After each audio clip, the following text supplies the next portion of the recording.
the juxtaposition of this event with the talks in some ways is a good thing, in that it highlights that the U.S. and China have a lot of very, very important issues that they deal with bilaterally, in addition to the human rights issue in China. These talks will address the Iranian nuclear situation. They'll address North Korea, which is a very worrisome situation right now. They'll address issues in the South China Sea, maritime security, cyber security, and the whole array of U.S. economic and trade issues with China.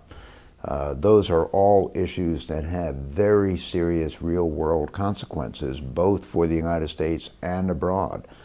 So I think the juxtaposition of a classic human rights issue with these other issues highlights the range of our relationship and our capacity now to do what U.S. policy has sought, which is to deal with these issues separately, so that problems in any one part of the relationship don't disrupt our ability to address very important issues in other parts of the relationship. That's what a mature relationship is about. It does not mean, as some in the advocacy community has said, that this means that effectively we don't give much priority to human rights.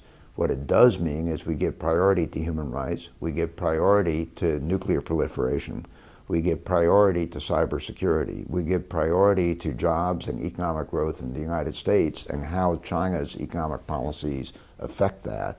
We have a series of priorities, each of which we pursue vigorously. And I think that's the right way to do it.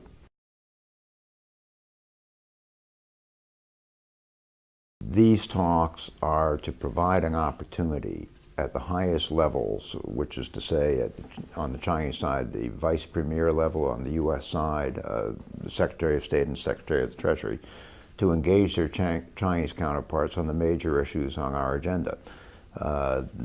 The talks themselves, in a way, are helpful because the fact that they are occurring forces the bureaucracies on each side to tee up these issues, see how far we can get, and at least moving toward greater consensus on how to deal with them.